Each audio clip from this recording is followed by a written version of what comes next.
ఇరాన్లో కూడా ఏమంటున్నాడంటే నేను చెప్పిన వాళ్ళని పెట్టండి, లేదంటే నేను చంపేస్తాను అందరినీ, నేను ఒప్పుకునే ప్రసక్తి, ఇప్పుడు యుద్ధం ఆపేస్తా, అయితే నేను చెప్పిన వాడు 100% ఉండాలి. అంటే ఈ 1500 కిలోమీటర్ల అవతల ఉన్నటువంటి అమెరికా వాడు వెళితే ఇరాన్లో ఎవరు అధ్యక్షుడు ఉండాలని చెప్తాడా? అదే ప్రజానికి ఏమయ్యారు వాళ్ళు అనుకుంటారు కదా. అక్కడ కూడా ఈ సముద్ర పర్వతం స్వాధీనం చేసుకోవడానికి ఏర్పాటు చేసుకుంటున్నారు. అంతకుముందు సద్దాం హుస్సేన్ చంపింది అందుకే ఇరాక్లో, అక్కడ ఉన్నటువంటి ఆయిల్ మొత్తం జాతీయం చేసుకోవడానికి ఏర్పాటు చేశాడు. ఇప్పుడు క్యూబా మీద దాడి చేయడానికి ట్రై చేస్తున్నాడు.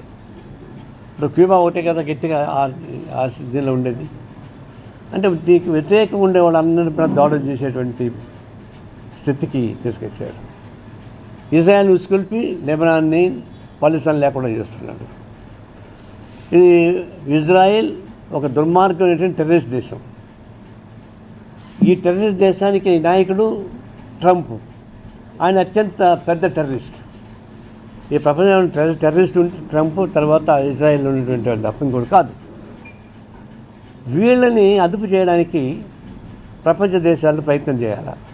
ఒకవేళ రష్యన్ అధ్యక్షుడు పుతిన్ ప్రయత్నిస్తున్నాడు, చైనా ప్రయత్నిస్తూ ఉంది, కొరియా ప్రయత్నిస్తూ ఉంది, తర్వాత యుఎన్ఓలో కొన్ని దేశాలు చీలిపోతున్నాయి, ఐక్యరాజ్యసమితిలో కొన్ని చీలికలు వచ్చినాయి.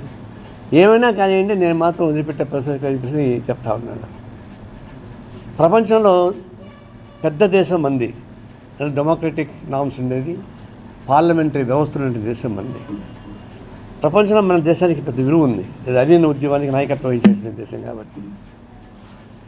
అలాంటి దేశానికి ప్రధానమంత్రిగా ఉన్నటువంటి మోడీ శాంతి కావాలని కోరుతాడు తప్పితే దీనికి ప్రయత్నం చేసి ప్రేరేపించేటువంటి ట్రంప్ తప్పని, ట్రంప్ దీన్ని ఆపాలని చెప్పేసి ఎందుకు చెప్పలేకపోతున్నాడు? ఇరాన్కి చెప్తున్నాడు, దెబ్బలు తిని ఇరాన్కి దాడి చేసేటువంటి ట్రంప్కి చెప్పలేకపోతున్నాడు. అంత బానిసగా ఎదుర్కొన్నాడని.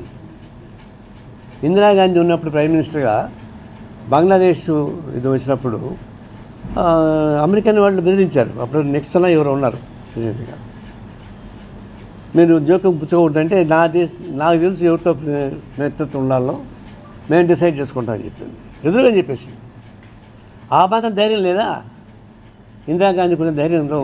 కనీసం కాలు వంతు కూడా లేదా? అంత భయపడాల్సిన అవసరం ఏమొచ్చింది? ఒక్క మాట చెప్పండి.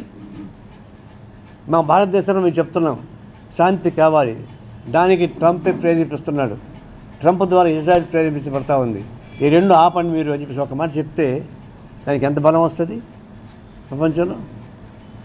కానీ చెప్పలేకపోతున్నాడు.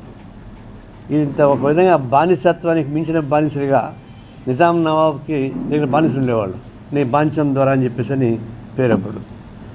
ఆ బాంచం ద్వారా అనేవాళ్ళు తిరుగుబాటు చేశారు నిజాం నవాబ్ వ్యతిరేకంగా. కానీ మోడీ పద్ధతి మాట లేకుండా పోతున్నాడు. అంటే బానిస కన్నా ఇంకా మరింత బానిసత్వంతో కూడుకున్నట్టు ప్రధానమంత్రి కనుక అనేది ఒక సిగ్గుచేటుగా కనిపిస్తూ ఉంది. అందువల్ల ఇప్పుడు ఏమవుతుంది, మొత్తం ప్రపంచంతో అగ్ని గుణంగా మారిపోతూ ఉంది. ఆర్థిక వ్యవస్థను దెబ్బతీసే పద్ధతుల్లో గనులపైన, ఆయిల్ బావులపైన దాడులు చేస్తూ ఉన్నారు. ఇది ఇంకా వాళ్ళకి విశేషం ఉండదు. దాదాపుగా 30 దేశాలకి ఇది ఎఫెక్ట్ అయిపోయింది. మూడవ ప్రపంచ యుద్ధం అంచుల్లో ఉంది. ఇప్పుడు మూడవ ప్రపంచ యుద్ధం వస్తుంది రావాలని మేము కోరుకోవడం లేదు, కానీ అంచుల్లో ఉంది. చివరికి ఎంతవరకు వచ్చింది? కాలిఫోర్నియా అమెరికాలో చాలా రిచెస్ట్ స్టేట్ అది. కాలిఫోర్నియాలో కూడా రాకెట్ దాడి చేయించాడు. ఎందుకు చేస్తారు వాళ్ళు?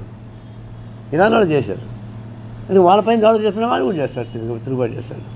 అమెరికా వాళ్ళు ఇప్పుడు దాకా ఏంటంటే ఇతర దేశాలపైన దాడులు చేస్తారు తప్ప వాళ్ళ దేశం పైన పొరపాటు ఒక గుండు కూడా పేలనీరు. ఫస్ట్ టైం లాడన్ చేశాడు ఆ పని, అది మనం ఎప్పుడు చేయలే. ఇప్పుడు వాళ్ళ దేశం మీద దాడులు చేసే పరిస్థితి వచ్చేసింది.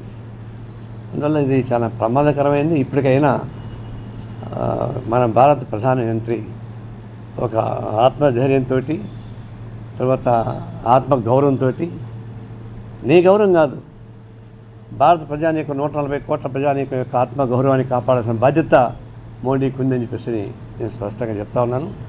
దీనిపైన ప్రపంచ దేశాలు ఒపీనియన్ వస్తూ ఉన్నాయి. ఎప్పటికైనా సరే ఈ